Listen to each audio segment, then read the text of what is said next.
हरियाणा को मिला उसका राज्य गीत, लेकिन भूपेंद्र सिंह हुड्डा ने क्यों जताई इस पर अपनी नासहमति। भूपेंद्र सिंह हुड्डा ने क्यों सुंदर गोरी महिलाओं के शब्द को नकारा और कहा कि काली महिलाएं कहां जाएंगी। जी हाँ, सुंदर गोरी महिलाएं, जो कि हरियाणा का जो राज्य गीत बना है नया, उसी के शब्द हैं सुंदर गोरी महिलाएं।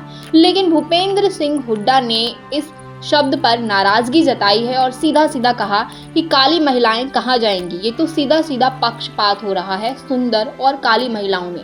मतलब हरियाणा का जो नया राज्य गीत बना है उसमें एक लाइन है सुंदर गोरी महिलाएं, तो इस लाइन को लेकर भूपेंद्र सिंह हुड्डा ने कहा है कि काली महिलाएं कहां जाएंगी। तो देखिए, हरियाणा में बजट सत्र के आखिरी दिन शुक्रवार को राज्य गीत जय जय जय हरियाणा सर्वसम्मति से पास हो गया। विधानसभा में खड़े होकर सभी विधायकों ने राज्य गीत सुना। हरियाणा राज्य गीत कमेटी के अध्यक्ष लक्ष्मण यादव ने कहा, गीत से कुछ अनावश्यक शब्द हटाए गए, गीत के भाव और भाषा को लेकर भी सुझाव दिए गए। इसमें पूर्व सीएम भूपेंद्र सिंह हुड्डा ने भी अहम भूमिका निभाई है। उन्होंने सुंदर गोरी महिलाओं के शब्द पर कहा था कि काली कहां जाएंगी, जिसके बाद इसमें सुंदर सियानी नारी को शामिल किया गया। शिक्षा मंत्री महिपाल ढांडा ने सदन में सुझाव दिया कि भविष्य में सदन में राष्ट्रगान के साथ ही राज्य गीत का भी स्मरण किया जाएगा। तो देखिए, हरियाणा में राज्य गीत को लेकर काफी टाइम से चर्चा चल रही थी कि हरियाणा अपना जो है एक नया राज्य गीत लेकर आएगा। हालांकि देश का तो नेशनल एंथम सॉन्ग है, लेकिन हरियाणा जो है वो अपना अलग से एक राज्य गीत लेकर आया है, जिस पर काफी लंबे टाइम से विचार विमर्श चल रहा था और आखिरकार फाइनली ये जो गीत है वो अब लिख के आ गया है और ये सब पास भी हो चुका है। सबसे अच्छी बात है कि इसे सभी विधायकों ने पास किया है, चाहे वो ऑपोजिशन हो या फिर अभी की जो पार्टी है उसने, मतलब सभी ने की सर्वसम्मति से ये जो राज्य गीत है हरियाणा का जय जय जय हरियाणा, इसे मंजूरी मिल चुकी है। अब बात करें कि इस सॉन्ग को लिखा किसने है, तो देखिए इस गीत को पानीपत के डॉक्टर बाल किशन शर्मा ने लिखा है। डॉक्टर श्याम शर्मा गायक, पारस चोपड़ा कंपोजर और रोहतक की मालविका पंडित ने डायरेक्ट किया है। खास बात यह है कि गीत के लिए प्रदेश सरकार से किसी भी कलाकार ने कोई फीस नहीं ली है। जी हाँ, सबसे जो अच्छी और कहीं ना कहीं शॉकिंग न्यूज़ है कि जितने भी कलाकार हैं जिन्होंने चाहे लिखा है, गाया है या इस सॉन्ग में परफॉर्म किया है या डायरेक्ट किया है, उनमें से किसी भी कलाकार ने सरकार से इस गाने के बदले में, अपने काम के बदले में 1 रुपया भी नहीं लिया है। कहते हैं ना कि घोड़ा अगर घास से दोस्ती कर लेगा तो खाएगा क्या। लेकिन यहाँ पर इन कलाकारों ने इस चीज़ को सिरे से नकार दिया है और अपने काम के बदले में पैसे नहीं लिए हैं।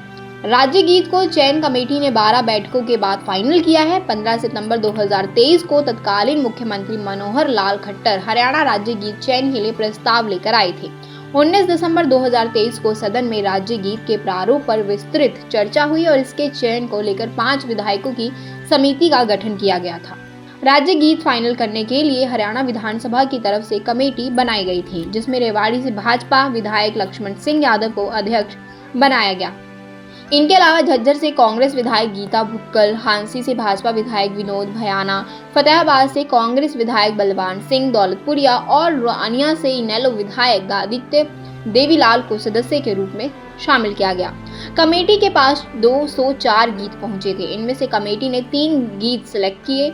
आखिरी मंथन के बाद जय जय जय हरियाणा गीत को फाइनल किया गया।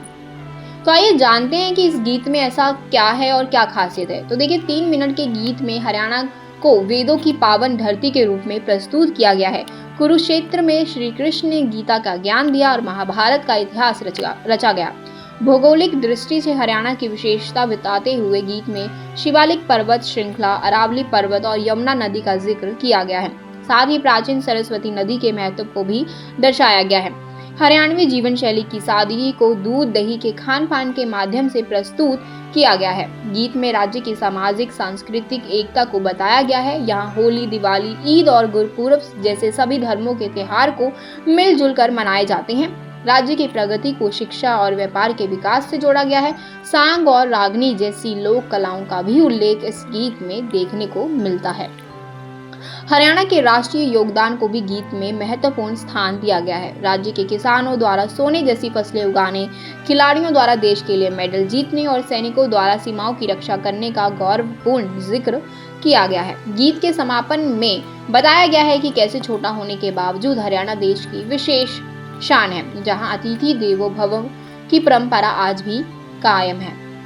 तो कहीं ना कहीं जो इस गीत के जो शब्द हैं वो कहीं ना कहीं पूरी तरह से जो हरियाणा है, हरियाणा की संस्कृति, उसके कल्चर को दर्शाते हैं। तो कहीं ना कहीं इस गीत का सिलेक्ट होना तो बनता ही था और फाइनली जो अब हरियाणा के लोग हैं, हरियाणा राज्य है, उसे अपना एक राज्य गीत मिल चुका है काफ़ी टाइम की मशक्क़त के बाद।